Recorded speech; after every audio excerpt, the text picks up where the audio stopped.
नमस्कार. मी मनीषा बोलते. आज मी जो विषय बोलणार आहे ना, तो पण रिअल लाईफ स्टोरी आहे माझी. मी का असं सांगू का? कारण रिअल लाईफ स्टोरी ही का घडते, त्याच्यामधून स्टडीमधून मला हे समजलं आहे की असं की प्रत्येक घटनेमागे काहीतरी असते, संकेत असतात. असं आहे की आपण आपला होरोस्कोप जेव्हा स्टडी करतो स्वतःचा, ॲस्ट्रॉलॉजी आपण शिकलो आहे की नाही, ज्योतिषशास्त्र आपण अभ्यास केला आहे, थिअरी घेऊन अभ्यास केला आहे, थिअरी ॲप्लाय करायला सुरुवात केली, सगळी थिअरी वाचली, सगळे पुस्तकं वाचली, सगळा अभ्यास झाला आणि मग स्वतःच्याच होरोस्कोपचा स्टडी सुरू केला. जर हे सगळं ज्योतिषशास्त्र मला ॲप्लाय करता येतं आहे का माझ्या पत्रिकेवर, याचा मी शोध सुरू केला. मग तसं माझ्या लक्षात आलं की थिअरीमध्ये काही गोष्टी आपण आपल्या जन्मकुंडलीवर ॲप्लाय करू शकत नाही आहे. मग त्या डिस्कार्ड केल्या आणि ज्या लागत आहेत, ज्या ॲप्लिकेबल झाल्या, त्या थिअरी मी माझ्या रिझर्ववर ठेवल्या. अशा पद्धतीने हा संशोधात्मक अभ्यास केला. कारण खूप गोष्टी न लागणाऱ्या, जशा आपण टाकाऊ वस्तू टाकून देतो की नाही. आपण एकदा बघा, आपण वर्षातून एकदा दिवाळी सण साजरा करतो.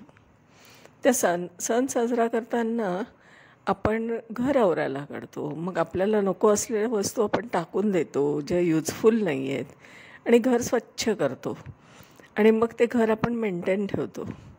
तशाच पद्धतीने ज्योतिषशास्त्रामध्ये सुद्धा काही थिअरी ही अजिबात ॲप्लिकेबल होत नाही. ती तुम्ही कितीही प्रयत्न करा, जन्मकुंडलीवर तुमच्या ती प्रयत्न करायचा. कारण स्वतःचं लाईफ आपल्याला माहीत असतं. आपण दुसऱ्याचं लाईफ हे टॅली करावं लागतं. त्याला त्या घटना विचारायला लागतात की अशा घडल्या आहेत का तुमच्या बाबतीत, हे असं दिसतं आहे. पण इथे रिअल लाईफ स्टोरी अशी आहे की आपण आपलं स्वतःचं आयुष्य तर आपल्याला जाणून असतो ना, घटना माहीत असतात. मग आपण आपल्या स्वतःच्या जन्मकुंडलीवर जेव्हा ज्योतिषशास्त्र ॲप्लाय करायला लागतो ना, तर खरा अभ्यास होत असतो आपला. आणि अशा पद्धतीने हा माझा अभ्यास सुरू झाला. अभ्यास सुरू झाल्यावर मी माझी जन्मकुंडली ॲनालिसिस करायला घेतले. ॲनालिसिस सुरू झाल्यावर माझ्या जेवढ्या पत्रिकेमधले ग्रह, त्याचे नक्षत्र, त्याचे चरण आणि त्याचे नवमास, सगळ्याचा मी एक पूर्णपणे अभ्यास करत गेली, एक स्वतंत्रपणे.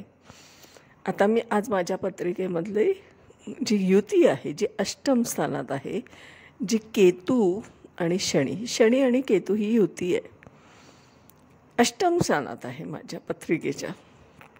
बरं, तो शनी कोणत्या राशीचा आहे? तर मकर. कारण माझं मिथुन लग्न आहे.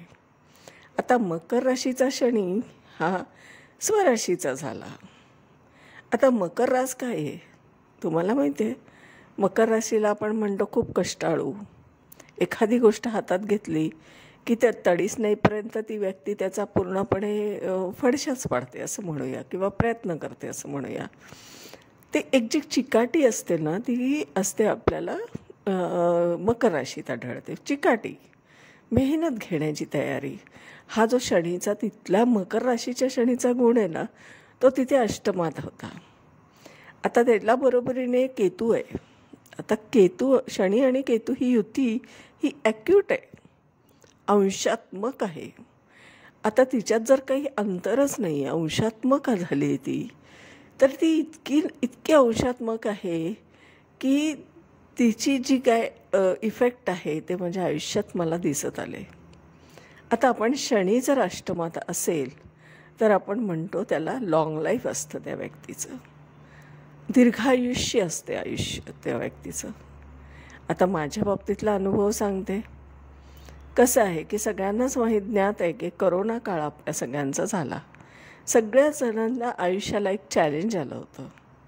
प्रत्येकाला एक श्वासाचे एक साधारण रिस्क आली होती. माझ्या बाबतीत मी पण एक पृथ्वीवर राहणारीच आहे की नाही, तर माझ्या बाबतीत पण हीच घटना घडली. मला जो काही त्रास व्हायला लागला कोरोना काळात, त्याच्यासाठी माझं हॉस्पिटलायझेशन झालं. हॉस्पिटलमध्ये मला ॲडमिट करण्यात आलं, कारण माझी पूर्णपणे लास्ट स्टेपची एक स्टेज आली त्या काळात. म्हणजे मला ICUमध्येच डायरेक्ट ॲडमिट करण्यात आलं. ते 15 दिवस तरी मी ICUमध्ये होती ऑलरेडी. म्हणजे माझं आयुष्य एका रिस्कमध्ये गेलं होतं. म्हणजे आपण म्हणूया नियर टू डेथ जो प्रवास असतो ना, सेम तो घडला. जर मग अष्टमातला शनी हा जर आपल्याला दीर्घायुष्य देतो, हे जर सिद्ध असायला हवं होतं, तर मग माझी ही घटना जी झाली माझ्या बाबतीत नियर टू डेथची, त्याला कुठेतरी एक फाटा येऊ शकतो असं वाटत नाही का? तर त्याचं असं अनुभूती आली मला की त्या दीर्घायुष्य शनीची, म्हणजे जो मकर राशीचा प्रॉमिस होता, मकर राशीत तो अष्टमात होता आहे पत्रिकेत, आणि त्या शनीने मला दीर्घायुष्यात कसं दिलं, तर त्या नियर टू डेथच्या प्रवासामध्ये माझा रिबर्थच झाला म्हणा, पुनर्जन्म झाला म्हणा.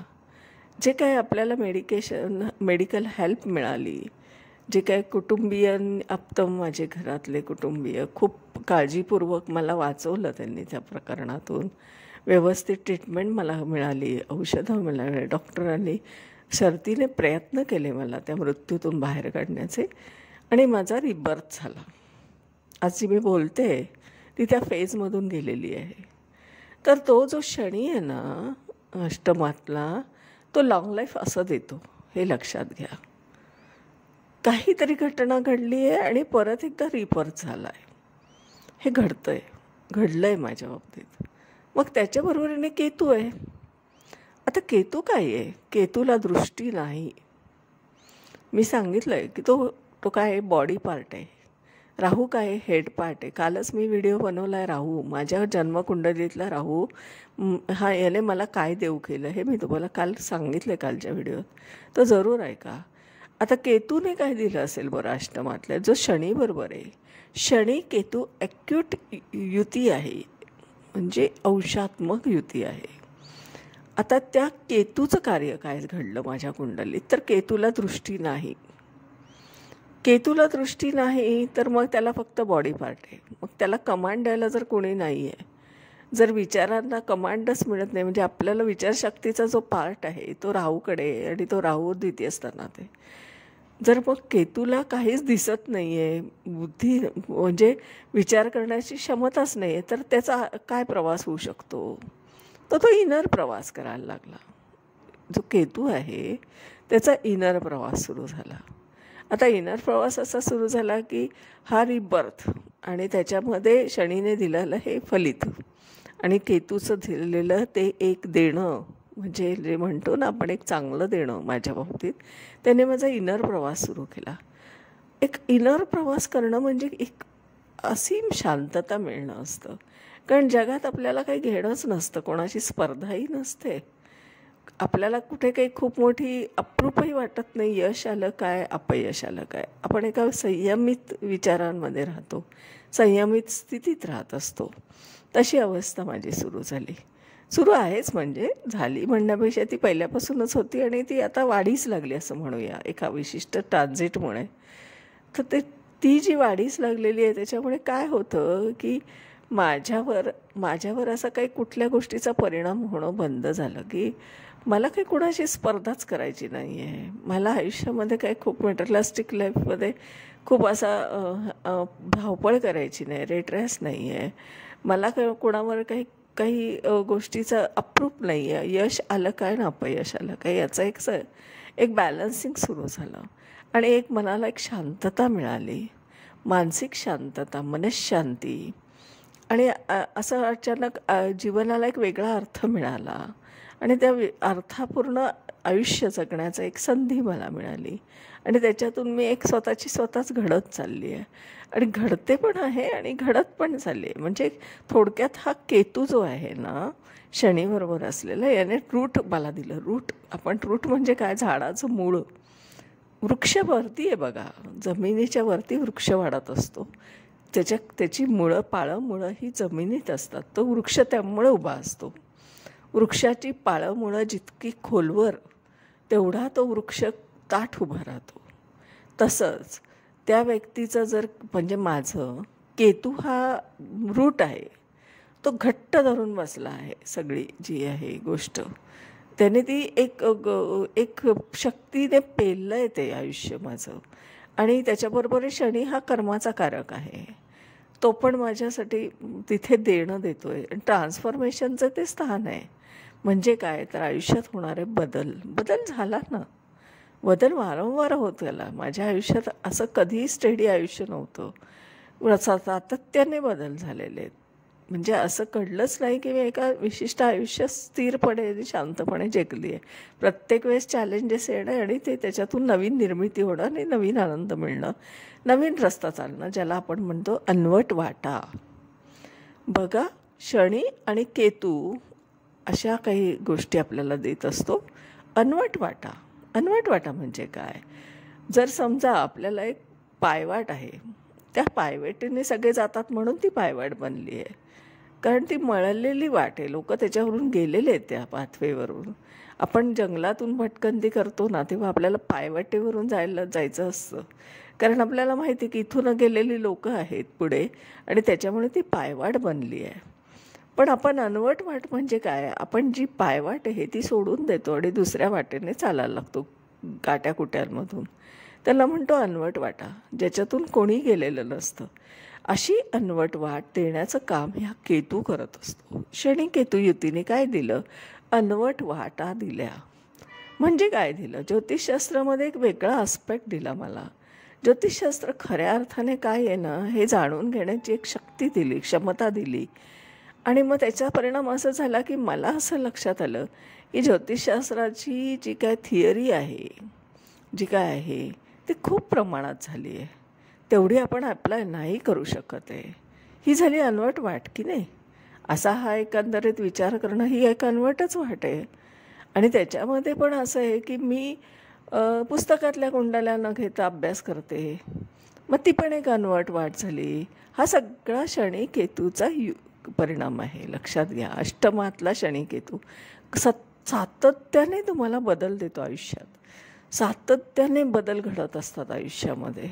आपल्याला लक्षातच येत नाही की आत्ता स्थिर होतं आयुष्य, आता एकदम चॅलेंज आलं. आणि त्या चॅलेंज आलं ना की त्याच्यातून इतकी चांगली घटना घडते ना की माझ्या असं लक्षात येतं की नेहमी मला बेटर मिळत गेलं आहे.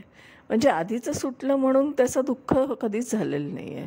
मग ते सातत्याने जे नाविन्य मिळतं आहे ना, त्याचा एक वेगळा आनंद मिळतो आहे मला. आणि हे सतत चाललेलं हे व्होलॅटाईल आयुष्य फार फार उत्तमरित्या एन्जॉय करता येतं बरं का. म्हणजे त्याची मला त्रागा होत नाही, चिडचिड तर होतच नाही. कारण की मला ते एक नवीन चॅलेंज स्वीकारून परत चालायला फार आवडतं. म्हणजे थोडक्यात काय, आता मी गृहिणी आहे म्हणून मी सांगते, आम्ही रांगोळी घालतो अंगणात आपल्या दारासमोर आणि ती परत आपण दुसऱ्या दिवशी छान दिसत असते बरं का. पण आपण म्हणा दुसऱ्या दिवशी काम संपलं की ती परत आवरून झाडून आणि परत आपण तिचं पुसून टाकतो. तसं काहीसं आयुष्य असतं हे. सारखं पुसायचं. जी काय घडी बसली आहे ना ती स्वीकारायची नाही. वेगळंच काहीतरी करायचं. नवीन रस्ते चालत राहायचे सारखे आणि नवीन गोष्टी घडत राहायच्या. आणि मग ते सातत्याने तिचा प्रयत्न करायचा, परत त्याच्यात यश मिळवायचं. परत ते यशाचं शिखर गाठलं की दुसरं परत नवीन काहीतरी चॅलेंज येतं आणि त्याच्यावर परत एकदा ती धडपड सुरू होते. हा आहे शनी केतू. तुम्ही शनी केतूकडे नुसते ग्रह म्हणून बघू नका. शनी केतू तुमच्या आयुष्यात काय स्थान आहे, काय प्रयत्न करतोय तो आणि काय तुम्हाला देऊ करतोय, काय उत्तमरित्या आयुष्य देतो, हे मी माझी अनुभूती सांगते तुम्हाला. अतिशय उत्तमरित्या. कारण बघा, तुम्ही एखादी गोष्ट ना सारखी रोज तीच असेल, म्हणजे थोडक्यात मी रोज गोड काढलं तर मला तिखट खावंसं वाटतं ना, तिखट पदार्थ खावासा वाटतो. मग आपण काहीतरी एक छान भाजी बनवतो तिखट तसं, आणि तिखट खाल्लं की आपल्याला गोड खावं असं वाटतं. ही जी टेस्ट बदल आहे ना आयुष्यात, तशी पण टेस्ट बदल असायला पाहिजे. आणि मग माझ्या आयुष्यात हे ग्रहांनी हे छान टेस्ट बदल दिलेली आहे. किती सुंदर आहे ना हे, किती छान आहे ना हे माझ्या पत्रिकेतले शनी केतू. आणि किती मला ते आयुष्य भरभरून देत आहेत आणि किती सुंदर आयुष्य देत आहेत. प्रत्येक वेळेस मजा येते, प्रत्येक वेळेस चॅलेंजेस येतात आणि ते मी एन्जॉय करते आयुष्यातले. आणि हा माझा सतत झालेला आयुष्यातला बदल हा फार फार इंटरेस्टिंग वाटला मला. मी खरंच एन्जॉय करते बरं का हे. असं वाटत असेल की काय हे ना, की सगळ्यांना स्थिर आयुष्य पाहिजे असतं आणि मला असे काय वाटतंय की असं असावं, कारण हा क्षणिक हेतू आहे. हा पत्रिकेतला क्षणिक हेतू जो काय मला फलित देतो आहे ना, ते हे या प्रकारे आहे. असा अभ्यास आपण आपल्या जीवनाचा केला पाहिजे ज्योतिषशास्त्राच्या माध्यमातून. तेव्हा कुठे आपल्याला ते ज्योतिषशास्त्र थोडंसं कळायला लागतं. मी थोडंसंच असं म्हणते, कारण मी तर काही गुरु नाही. मी कधीही गुरु नसणार आहे आणि मानत पण नाही. मी एक ज्योतिषीय विद्यार्थिनी आहे. आयुष्यभर विद्यार्थिनीच राहणार आणि पुढे पण विद्यार्थिनीच राहणार. मी कोणत्याही पातळीवर असं बोलत नाही की मी गुरु आहे आणि तुम्ही माझं ऐका. कारण मी गुरु असण्याची काही शक्यता नाही. तो अथांग ओशन आहे आणि त्याच्यात एवढेशी ओंजळीत आलेले ते मोती, ते म्हणजे आत्ताचं माझ्या आयुष्यात ज्योतिषशास्त्र मला जे कळलं आहे ना, ते तेवढंच कळलं आहे असं म्हणायचं. त्यामुळे ती डाऊन टू अर्थ असे राहण्याची जी माझी वृत्ती आहे, त्याच्यातून मला कोणतीही गची बाधा होण्याची शक्यता तर दूरपर्यंत नाही. आणि मी गुरुच नाही आहे. मी फक्त ज्योतिषीय चर्चा करत असते तुमच्याशी किंवा पत्रिका बघते तेव्हा समोरच्या व्यक्तीशी. हे अशा पद्धतीने ज्योतिषशास्त्र मी एन्जॉय करते. म्हणजे विद्यार्थिनी असणं किती छान आहे की नाही. कारण विद्यार्थिनी असणं म्हणजे काय, तर आपल्याला ग्रास्पिंगची खूप मग कपॅसिटी वाढते. कारण आपण एक लिमिट नाही करत स्वतःला. विद्यार्थिनी असण्याचा फार एक फायदा आहे बरं का ज्योतिषशास्त्रीय दृष्टिकोनातून. कायम आपण विद्यार्थी राहिलो ना की आपल्याला नवीन नवीन सतत शिकायला मिळतं आणि नवीन नवीन अपडेट होत असतं आयुष्य. हे सगळं जे आहे ना, हे आयुष्य असं एन्जॉय करायचं असतं आपल्या ग्रहांच्या आधाराने. आणि तेच ग्रह आपल्याला कळत नकळत आपल्याला बऱ्याच गोष्टी देऊ करतात. ट्रान्झिट जेव्हा जेव्हा घडतं त्यांच्या याच्यावरून, त्या वेळेस वेगवेगळ्या घटना आयुष्यात घडतात आणि ते घडत असतानाचे आयुष्य निरीक्षण करणं म्हणजे ज्योतिषशास्त्राचा खरा अभ्यास करणं असं आहे. आता अनवट वाटा म्हणजे काय, तर मी शिकवताना कोणतेही PDF देत नाही, रेकॉर्डिंग देत नाही. मी 1 to 1 शिकवते ऑनलाईन. मी एकट्या व्यक्तीला शिकवते, ग्रुपमध्ये शिकवत नाही. हे सगळे अनवट वाटा आहेत ना. हे वेगळ्या पद्धतीने चालणं आहे ज्योतिषशास्त्राच्या बाबतीत. नंतर कन्सल्टिंगमध्ये सुद्धा माझी एक विचारांची ठेवण आहे की मी अभ्यास हा पूर्णपणे 5-6 तास एका कुंडलीचा अभ्यास ॲनालिसिस करूनच उत्तरं देते. घाईघाईत मला उत्तरं द्यायची नसतात. ही एक अनवट वाट. दुसरं असं की मी कुठली गोष्ट, माझ्या जे कन्सल्टिंगची फीस व्यतिरिक्त मी एकही रुपया चार्ज करत नाही. ती एक अनवट वाट. म्हणजे कसं आहे की माझ्या नॉलेजची किंमत मला फक्त हवी आहे, ती पण बेसिक आहे, ₹500. तेवढी तर असावी, एवढीपर्यंत मीच अपेक्षा ठेवलेली, त्याच्यावर काही नसतं. ही एक अनवट वाट. म्हणजे अनवट वाटा काय आहेत, तर क्षणिक हेतू तुम्हाला अनवट वाट अशी देतो, आयुष्याचा वेगळा एक पॅटर्न देतो, एक फ्लेवर देतो आणि एक वेगळी मजा पण देतो. हा आहे क्षणिक हेतू, असा माझ्या पत्रिकेत काम करतो आहे. आता मी कोण आहे, तर मी आहे सौ मनीषा प्रदीप चव्हाण. मी आदित्य गार्डन सिटी, वारजे, पुणे येथे राहते. माझा मोबाईल नंबर आहे 9763787646. माझे ज्योतिषशास्त्राचे ऑनलाईन पर्सनल टीचिंग, फलितशास्त्राचे फलिततंत्र म्हणजे prediction with theory with prediction असं म्हणूया. ती जेवढी लागते तेवढी कुंडलीला मी तेवढीच शिकवत असते. तेवढाच अप्लाय होत असताना आपल्याला आयुष्यात दिसते. समोरच्या व्यक्तीला पण ते पटत असतं, कारण त्याचं होरोस्कोप तो पुस्तकातली कुंडली शिकवत नसल्यामुळे त्यांच्या आणलेल्या कुंडल्यांवरच अभ्यास शिकवत असते. मग ती 11th हॉवर आलेलं चॅलेंजसुद्धा मी ते स्वीकारते, कारण माझ्याकडे काही कुंडली आधी शेअर केली जात नाही, ती पाठवली जात नाही की त्याचा अभ्यास करून मी शिकवते. मी समोर क्लास सुरू झाल्यावर कुंडली घेते, तुमची कुंडली तुम्हाला विचारते आणि तुम्ही जी कुंडली घेतली आहे त्याच्यावर मी प्रिडिक्शन शिकवते. हा सगळा जो काही वेगळा प्रकार आहे ना, हा क्षणिक हेतूचा आहे, अनवट वाट. अशा पद्धतीने माझा क्लास आहे आणि माझं कन्सल्टिंग पण आहे. कन्सल्टिंगसाठी आपण संपर्क करू शकता. त्याच्यामध्ये आपण बर्थ डिटेल मला पाठवायचे, जन्मतारीख, जन्मवेळ, जन्मठिकाण. आणि माझी कन्सल्टिंग फीचे रुपये आहे ₹500 फक्त.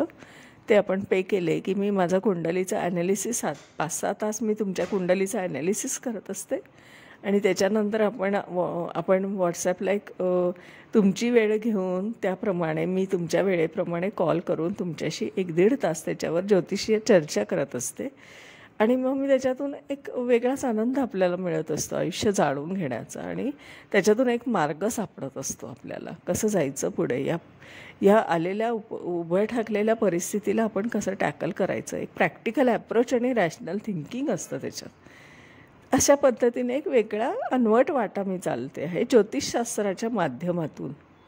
हे हे सगळं देणं आहे ना, माझ्या जन्मकुंडलीत असलेल्या ग्रहांनी मला हे दिलेलं आहे, आणि मी हे ज्योतिषशास्त्र हे मला मान्य आहे. हां, एक सांगू शकतो आपण की आपण पण 100% सत्याला नाही पोचू शकत. डिस्क्लेमर आहे हा माझा, की आपण 100% हा ज्योतिषशास्त्रात सत्यापर्यंत पोचू शकत नाही.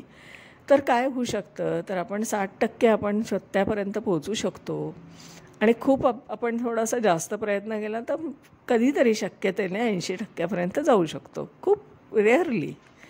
मग उरलेलं मार्जिन काय सांगतं, तर तुमची नियती आणि प्रारब्ध त्याचा एक शेवटचा डाव असतो त्याच्यात, आणि तो आपण मान्य केला पाहिजे. कारण 100% ज्योतिष हे कुणालाही कळत नसतं, कारण ते एक वेदांग आहे, ते काही अकॅडमिक नॉलेज नाही. त्याच्यामुळे 100% आपण खात्रीने हे नाही सांगू शकत, पण आपण 60%पर्यंत शक्यता सांगू शकतो. प्रॉबॅबिलिटी ॲनालिसिस करतो आपण, आणि ती शक्यता आपण वर्तवत असतो. हे आहे असं ज्योतिषशास्त्र, जे आपल्याला 60 ते 80% मार्जिनमध्ये कळत असतं.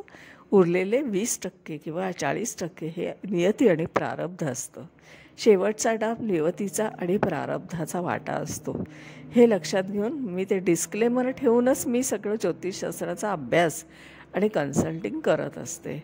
100% मी स्वतःलाच असं मानत नाही. त्यामुळे अशा पद्धतीने हा माझा अभ्यासाची पद्धत ही अनवट वाटा आहे. या सगळ्या कोणी दिल्या आहेत, तर शनी केतूने दिल्या आहेत. माझ्या अष्टमातल्या शनी केतूने, ज्याची अक्कूट जी काय आहे युती त्याच्यामुळे दिलं आहे. बघा, मी असं मुद्देसूद वगैरे बोलत नाही. मी तुमच्याशी गप्पा मारल्यासारखे एका ओघात बोलतच नाही. मध्येच कुठल्या तरी विषयाला पण येते आणि ते पण मी बोलत असते, कारण माझ्या मनात 11th आवरलेला आलेले विचार हे माझ्या व्हिडिओमधून व्यक्त होत असतात. मी ठरवून बोलत नाही. मला जे सुचतं त्यात व्हिडिओ तयार करताना त्यावेळेस मी ते बोलत असते. अशा पद्धतीने हा आजचा आपला व्हिडिओ बनला आहे. उद्या परत भेटूया नवीन विषयावर. धन्यवाद.